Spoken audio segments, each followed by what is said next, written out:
Hello my friends, welcome to the metal shop. Today we're at my very messy workbench.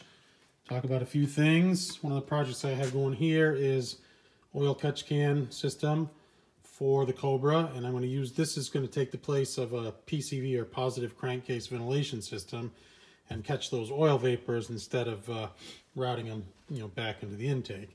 But that's a project for another day. Get some nice Frigola hose, a push lock hose, and I'm going to use some Gates power grip heat shrink fittings, which are pretty amazing. And if you've ever seen these, they are a bear to get off. So they are a one-time use. So all the fittings itself are going to be made out of the Frigola and the power grip, but the ends are going to be standard clamps so that I can remove the assembly. Anyway, working on the brakes. I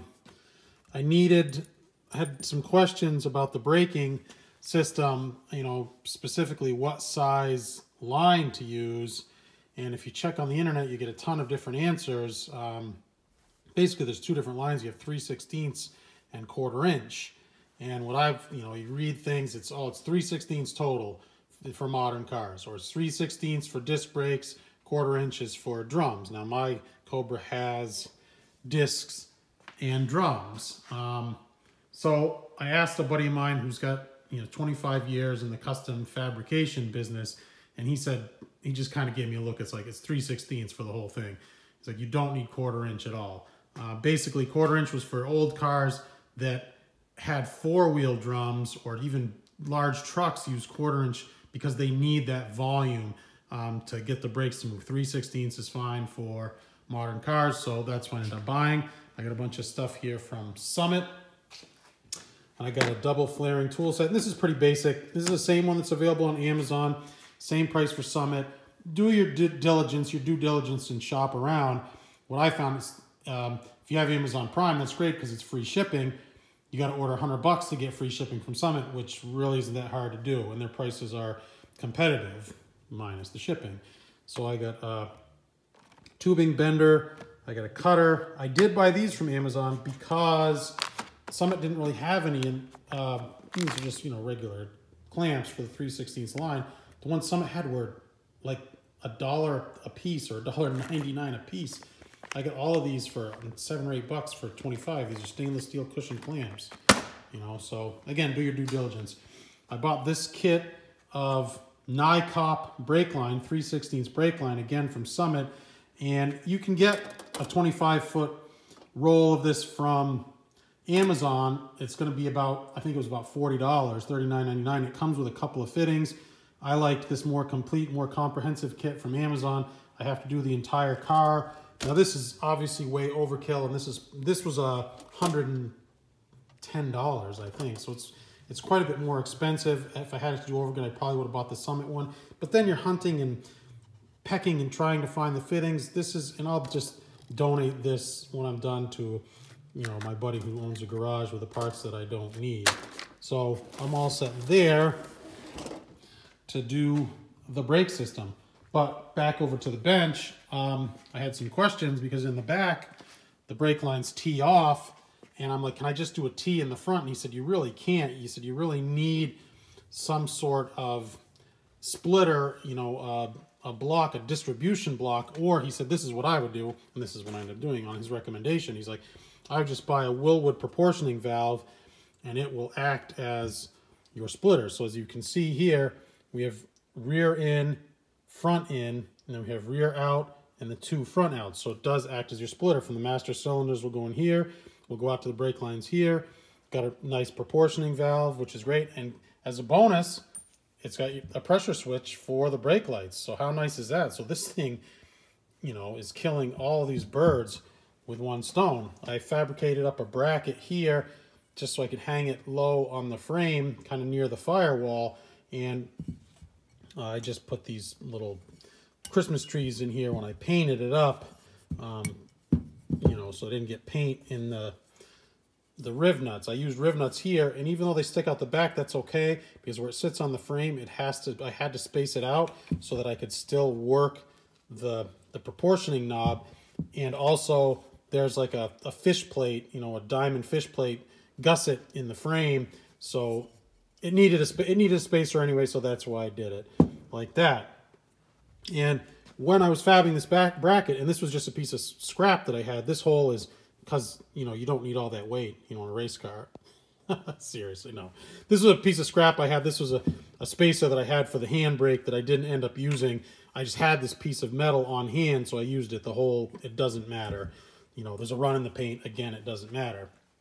And what I wanted to go over today is I also upgraded, as you see here, I upgraded my drill and my drill bits.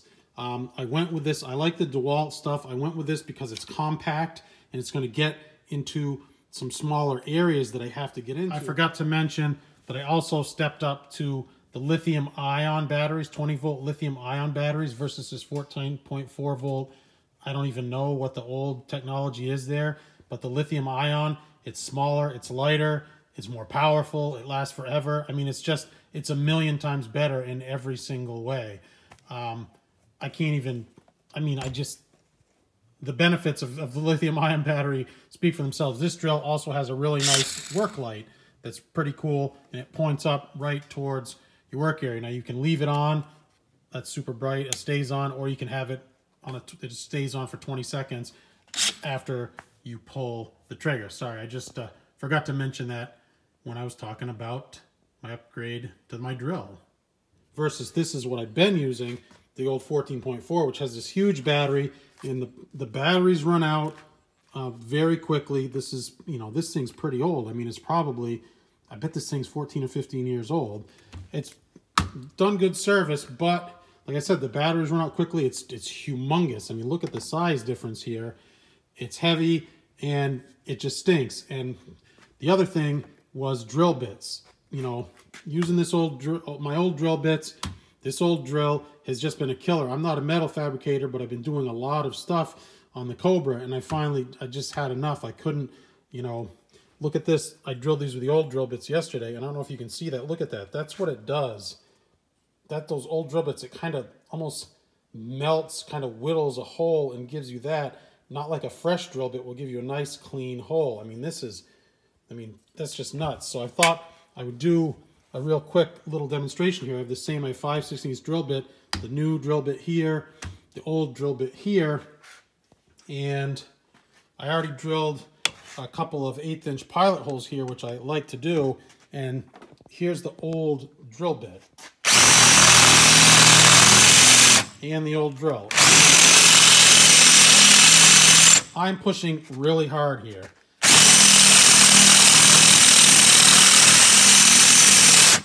And look at that. I mean, it's working, but it's a lot of force. I don't know if you can see, there's a couple little wisps of smoke here. It's just, why work so hard? Here we go, the new drill, the brand new drill bit, and watch this.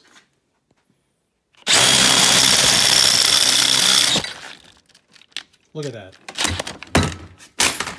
And I knocked the old drill off the bench. I mean, so much torque that it's, you know, going to break my wrist here trying to do it with one hand. But you see the difference a good drill and a new drill bit makes there. Let's pick this up off the floor.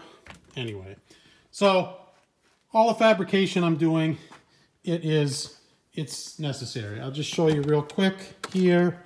We'll walk over to the car. And if you look down there, you see those holes. That's where the bracket's going to mount up. So I'm going to get that thing put together. We'll get it mounted up on the car, and I'll show you how it ends up. All right, so there she is, mounted up on the frame rails. And what I plan to do is I'm going to have some bulkhead fittings come through here from the foot pedal assembly, from the master cylinder assembly, and I'll run hard lines down to there. Hard lines will run out, sorry, really hard to see even though I got a light on there. Hard lines will run out through, there we go, through the brakes. Hard lines will run down through that. I will show you, I have the pedals are just mocked up for right now, and you can see the masters. And what I'm going to do, if this thing will cooperate, is like I said, there's going to be, the bulkhead fittings are going to be right over here, and I'll run flexible lines from the masters to the bulkhead fittings over there.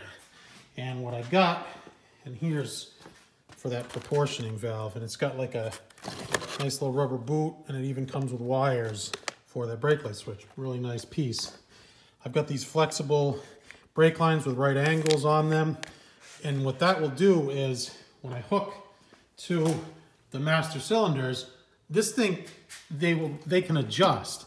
Now what I'm going to do is I'm going to drill holes in this bracket, and obviously, you know, this thing's going to be mounted, but what I can do is I could drill a series of holes, and technically these pedals could slide forward and backwards for, say, the next owner is a short guy, you know, if I ever decide to sell this thing.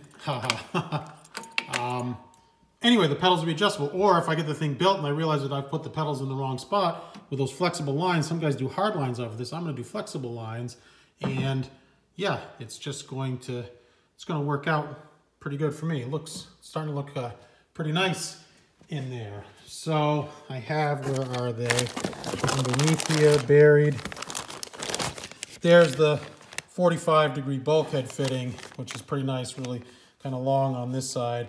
You know, you drill a hole through, and it's kind of on an angle there where it's mounted on the firewall, so this 45 will, in a sense, become a 90 once it's mounted in place there. End up getting a little bit more done here. You can see, oh, sorry, focus. I got those bulkhead fittings. Wow, it does not want to focus. I got those bulkhead fittings installed there next to the steering column. Yeah, drilling those was a little difficult. I really did not want to remove the steering column. Luckily, I had just enough room to drill them from the outside here. And funny thing, I meant to put two close together for the brakes and one further apart for the clutch, but I did it in the wrong order. The two closer together should have been here on this side, and the one further apart for the clutch should have been that one. So instead I have these two kind of close together, that one further away.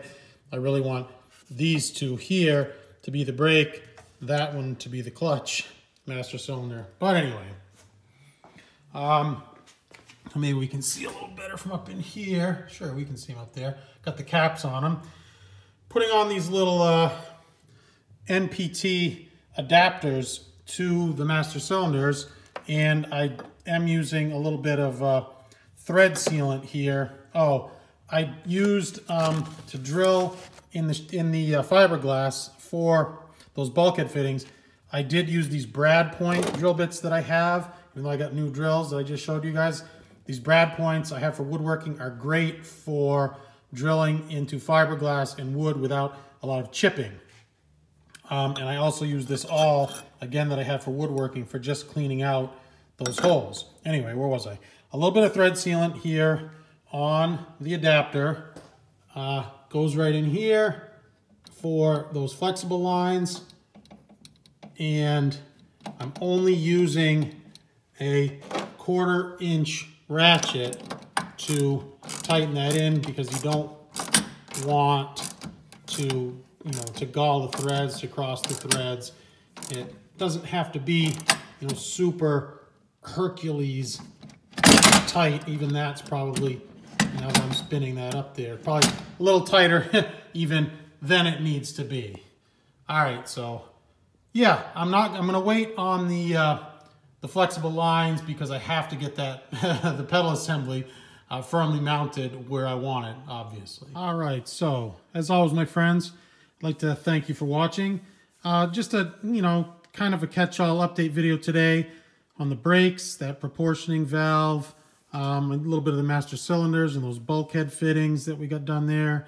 Went over the new drill, my drill upgrade, drill bits. I like to write the date on, because these drill bits aren't so expensive. And these are cobalt, by the way, that are really hard for drilling into steel. That way you know when you got them, you know when to ditch them and get new ones. So anyway, as always, my friends, I'd like to thank you for watching. I sincerely appreciate your support. Please give me a like, hit that subscribe, and hit me up in the comments. I still respond to all my comments, and I really appreciate the feedback. All right, my friends, take care. Bye-bye.